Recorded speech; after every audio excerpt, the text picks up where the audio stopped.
एक parallel plate capacitor है और इसके बीच में जो सेपरेशन है वो 2 इंटू 10⁻³ है, जिसको हम लोग d बोलते हैं। और इसका जो एरिया है that is 25 into 10⁻⁻⁴ metre square. And then the capacitor is connected to a 12 volt battery. चलो हमने इसको 12 वोल्ट बैटरी से कनेक्ट कर दिया। बैटरी का क्या काम होता है? कैपेसिटर को चार्ज करना, ठीक है। तो find the charge on the capacitor. अब चार्ज हम कैसे निकालेंगे? ये 12 वोल्ट की बैटरी है।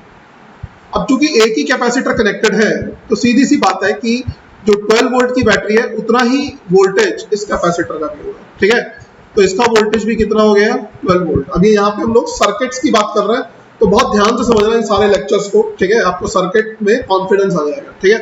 तो 12 वोल्ट का कैपेसिटर के अक्रॉस वोल्टेज है, तो दैट मीन्स हमें चार्ज निकालना है। तो हम सबसे पहले इसका कैपेसिटेंस निकालते हैं। कैपेसिटेंस का फॉर्मूला होता है epsilon naught A by D.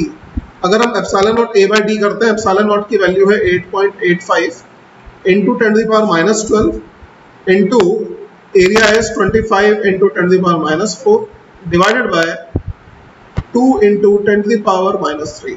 और अगर आप इसको करोगे तो this will come to 1.1 into 10⁻11 farad. ये कैपेसिटेंस आ गया, ठीक है। चार्ज निकालने के लिए आपको कैपेसिटेंस निकालना जरूरी है, क्योंकि Q is equal to C into V होता है। तो 1.1 इंटू 10⁻11 इंटू वोल्टेज इज 12, ठीक है। तो this will come to 1.32 into 10⁻10 coulomb. आप देख रहे हो हम हमेशा साइंटिफिक नोटेशन में ही आंसर बताते हैं, ठीक है, and that is the best way. तो ये चार्ज आ गया।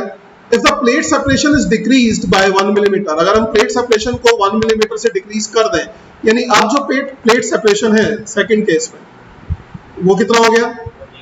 1 mm, यानी 10⁻³ मीटर। तो अगर 10⁻³ मीटर हो गया तो ऐसा नहीं कि आप कैपेसिटेंस दोबारा से निकालने बैठ जाओ। प्लेट सेपरेशन को डिक्रीज करने का फर्क किस पे आएगा? कैपेसिटेंस पे। तो कैपेसिटेंस मुझे ऐसे दोबारा से पूरी की पूरी कैलकुलेशन करूं, नहीं, मेरी ऐसी कोई इच्छा नहीं है, ठीक है। मुझे दिख रहा है कि capacitance is inversely proportional to the plate separation. अगर पहले 2 था तो कैपेसिटेंस था दिस मच, अगर मैं प्लेट सेपरेशन को आधा कर दूंगा तो कैपेसिटेंस डबल हो जाएगा। तो अब मेरा जो कैपेसिटेंस है वो 2.2 इंटू 10⁻11 फैरेड हो जाएगा, ठीक है।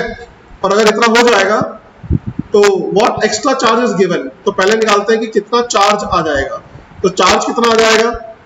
अब नए वाला कैपेसिटेंस है 2.2 इंटू 10⁻11 इंटू वोल्टेज तो 12 ही रहेगा, 12 वोल्टेज से कोई फर्क नहीं पड़ेगा। तो this will be equal to 2.64 into 10⁻10 coulomb. आपको ये भी कैलकुलेशन करने की जरूरत नहीं है, क्योंकि आपको पता है कि अगर पहले चार्ज इतना था तो अगर कैपेसिटेंस आप डबल करोगे तो चार्ज भी डबल हो जाएगा, ठीक है। तो आपको कैलकुलेशन जितना अवॉइड कर सको उतना अच्छा, ठीक है। स्मार्टली आपको अवॉइड करनी है। तो इसका मतलब चार्ज का डिफरेंस कितना आ गया? Q dash minus Q। आपको ये भी कैलकुलेट करने की जरूरत नहीं है। बाद का चार्ज इसका डबल है, तो दोनों का जो डिफरेंस होगा वो इसके बराबर होगा, ऐसा।